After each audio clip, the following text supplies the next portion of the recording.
Hello everyone and welcome to my channel. Today I'm going to be painting up the rest of the Votann box set, the two infantry squads of Hearthkyn warriors, or whatever they're called. They're already all completely assembled and primed, and I primed them with Bright Touch General Purpose Gray Car Primer.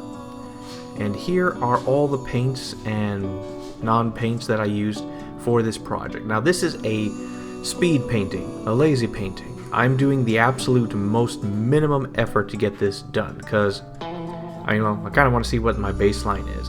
Essentially, one coat of paint to two coats of paint at most. There is pre-coating, but yeah, so we'll see how this goes. And now with Liquitex modeling putty, I then applied this on all 20 of their bases. And then I rapidly dried the top with a hairdryer, and then I pressed down on it with like my thick dry brush, but for some reason that didn't seem to work. I don't show it on camera, so I try other things to fix it and make more texture appear, but didn't have the best results. Don't know why. Maybe it's because I cleaned my dry brush so much that it no longer has that textured feel anymore.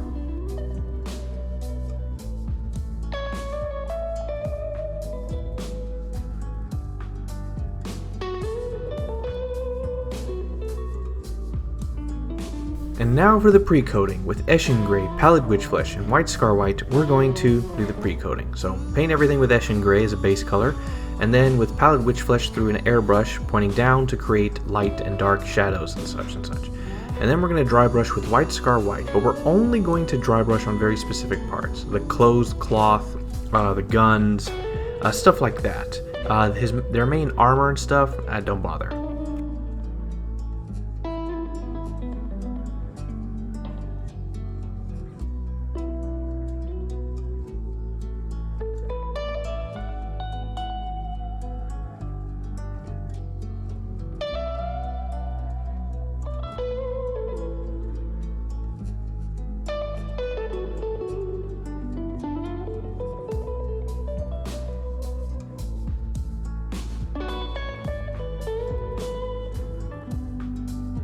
And now with Thunderhawk Blue, Kabalite Green, and Lamine Medium, we're going to paint, well, their cloth parts, I guess. So with Thunderhawk Blue, 1-to-1 Thunderhawk and Kabalite Green, and 3 drops of Lamine Medium with a dropper. My ratios don't mean much if you don't have the exact tools, but this is kind of what I'm dealing with. So 2 brushes worth of paint and 3 drops of Lamine Medium, if you can, basically to make it a bit more thicker than usual or so. Don't really need water, and then I apply this all over the cloth and stuff, and a little bit on the helmet. I'm trying to copy the box art as a guide, mostly.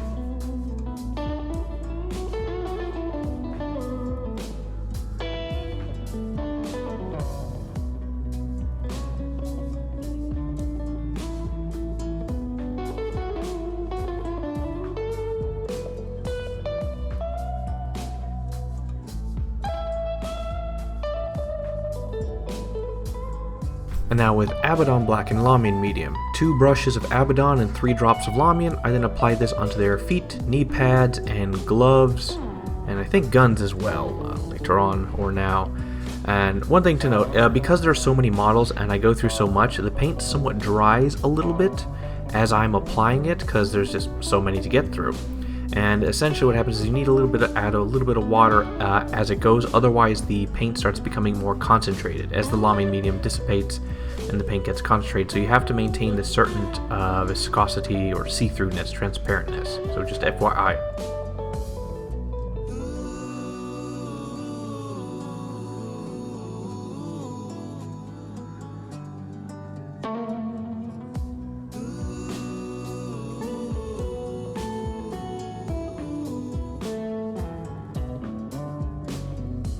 Alright, with Mournfang Brown, Agrax Earthshade, and Lamine Medium, we're going to do the leather belts and other leather pieces. So basically, 2 brushes of Mournfang Brown and 3 drops of Lamine Medium creates the nice consistency, at least for me with what tools I use. I mean, you're going to have to practice on your own with what tools you got if you want to replicate it. And then I apply this all over the leather.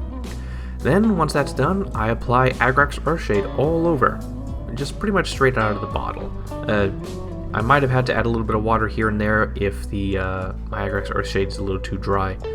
But yeah, essentially almost completely straight, and that pretty much takes care of the leather. And now with some Eshin Gray, always diluted a little bit so it flows better, I applied it into the lines of their armor and their shoulder line things.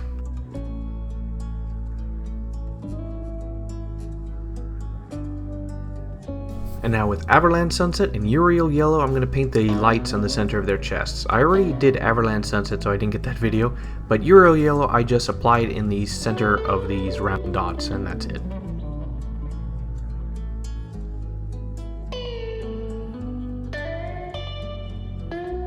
Alright, with Uriel Yellow, Mephiston Red, and Warpstone Glow, we're going to paint the bunch of little dots and things like that on their armor and stuff, like buttons and such. Uriel Yellow will go to screens, Mephiston Red will go to buttons, and Warpstone Glow will go to the other buttons, just to add some color into this model.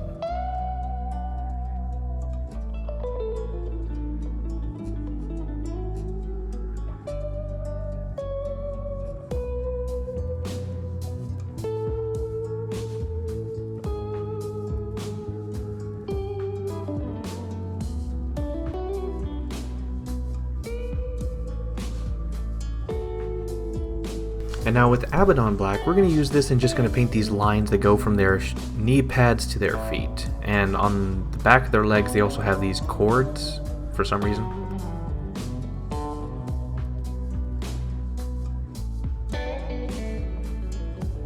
And now with AK Interactive Ultra Matte Varnish, we're now going to apply this all over everything we've painted because we're pretty much done with the non-metals.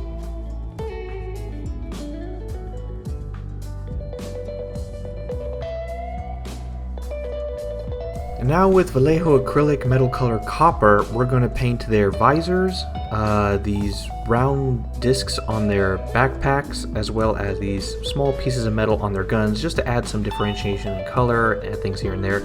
And I'm painting their visors copper because I want to make it sort of like a spacesuit kind of ish. It's a little different than what the box art shows, but I kind of like this better.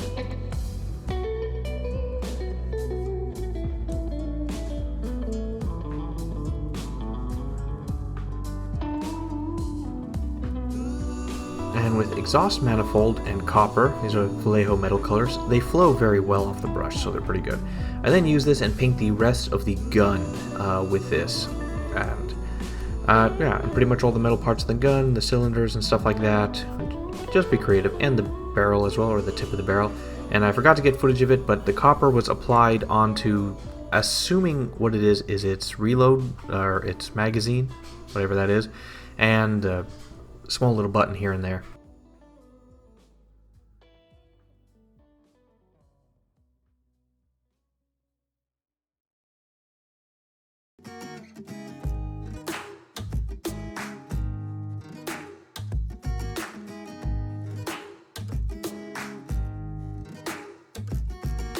Now I rapidly whipped up some bases, or painted these bases up, like I did with my Uthar the Destined and Eintar Champion, so if you want to know how, you can just go to those videos. I did the same thing here.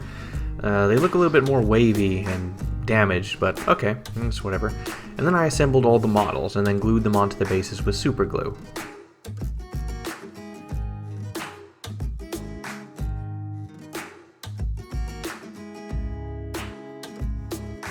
Alright, with Jacaro Orange, Gulliman Flesh, Mornfang Brown, and XV88, and I'll show it later, but the Vallejo Copper color, we're going to paint the heads. The sergeants have their heads open, so we're going to show it.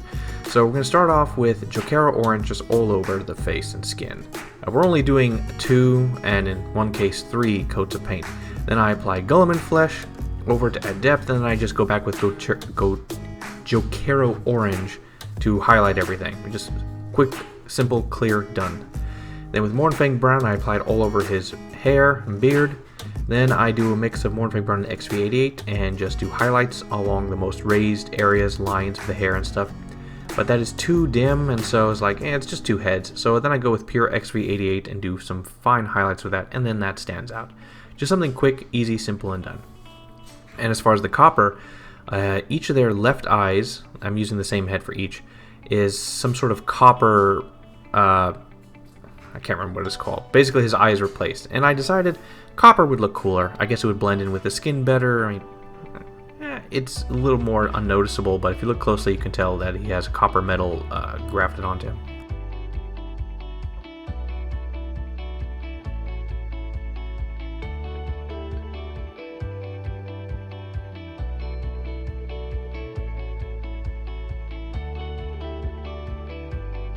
Alright, now with Microset and AK Interact Ultra Matte Varnish, we are going to apply decals. So basically, I applied a bunch of decals onto all their right shoulder pads as shown on the box. It's their Arthurian League ones. Make sure you get these aligned, because if you put it on the wrong side, it's going to say Oot instead of Thu. So I had to go back and undo and redo some of my things. But basically, 2 coats of Microset. Essentially what this does is have the decal like soften and conform to the shape it is on. 2 coats of that. Once that was dry, 2 coats of Ultra Matte Varnish to make it blend in perfectly. Now lastly, for something quick, with Grey Seer, Uriel Yellow, Jokera Orange, and Wild Rider Red, we're going to paint 2 power swords that each of the sergeants have.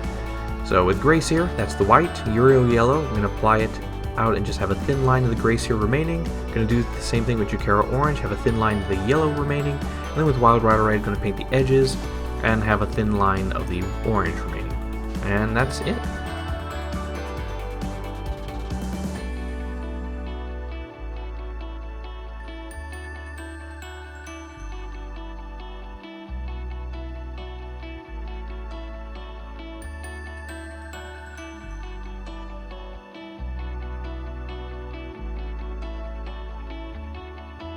Now there's like 3 of the models that are basically hanging by thread onto their base, so I carefully and cautiously drill a hole through their base in their foot, and then put a piece of paper clip through bent into a V so that it will, or an L actually, so that they'll be better adhered. And done. This took me 3 weeks, actually over 3 weeks to do. I am terrible with doing like large squads and stuff. It's like, I don't know what it is, but just had very little motivation to do it. Even though I was doing the least amount of effort, it's like it really killed me. That also, and holidays, Darktide, and a bunch of stuff like that really kind of killed my desire to focus on painting. But I'm going to be pivoting away from these giant squads, and I have a bunch of kits all lined up, part for my personal army, part for maybe myself, I don't know. But they're all single models, so it'll be cranking out a lot more videos much faster. Yeah, that's the thing with large squads. I remember I once painted 120 guardsmen and it took me 8 months, because some days I would just look at them and like, I don't want to do it. So when it comes to large squads like this, it's really good to just do like at most 10, because like the 20 kind of killed it for me. It's like, I know that these are very important models and units and stuff. I mean, they're the line troops of the battlefield. But, they're boring to paint. At least for me. I mean, I did this at the most basic paint job possible. And essentially the idea with going in was the airbrush was going to do most of the work and make the armor look cool with some natural shading from the airbrush. And as far as the rest, the pre-coating and then the thin washes over it would add more depth and character to it in a quick pass. No oil paints to add shadow. And the bases were to be good to add to it. So basically it was just like a bunch of different colors, and if the model paints were very clean and on their solid colors, clean distinct parts of the model from a distance, it would make up for it and basically be like over a certain standard, all the different colors and things all going together, being clearly defined, no messy paints or colors or stuff like that. And that would just overall make these troops pretty decent. And on a distance, you can clearly tell what they have, equipment-wise or stuff like that, or that they're troops.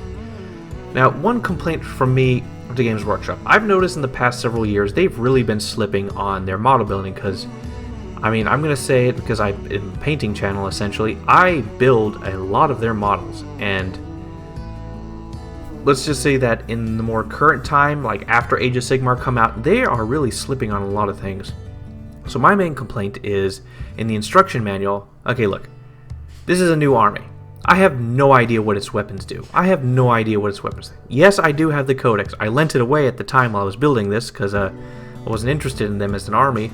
But I'm going through the instruction manual, and it shows me all the different guns of what I'm to build, and I have no idea what any of these things are. Did I give these guys all bolters? I don't know. I don't know. They have variations of bolters and stuff, supposedly. I don't know what their special weapons do. I don't know, like, what the equipment or the amount of personnel can go into a squad, like, really, like, what the gear is. Like, I actually have no idea what the gear is. There is no name or anything on the instruction manuals. So when I was building these just 'cause, I really had no idea what I was building. I was like, does this look good? Yeah, it looks cool. Is this good? Probably good. Alright, I'll go with this. Just, I had no idea what I was dealing with. Of course, probably would have helped a little bit to have the codex a little bit, but the instruction manual didn't give me any, like, real names or choices, or like when I was also building Gene Stealer cults, and it would show me the guns, and it's like, if I were on tabletop, no one's going to bug me for what you see is what you get rule, because I'm going to point to this gun as that's a size mechanic. Are you sure? Do you know if that's not? It's like, how would we know? A lot of these sci-fi weapons, I mean, Space Marine weapons are the most clear and obvious, because they're so iconic and stuff. But for a lot of these newer races and stuff, I have no idea what these weapons are, what their names are. Can you tell me what a Gene Stealer cult size mechanic is compared to whatever that other weapon is? No, you can't. Unless you're a super nerd. But like at a distance, yeah. Alright then, well, that's enough rambling from me. So, sorry it's taken so long. It's just like giant squads really kill me, and real life has been killing me too as well. So, alright then. So, like the video if you like the video, comment if you want to comment, share if you want to share it, and I will see you much sooner as I'm doing a very tiny model next. Bye.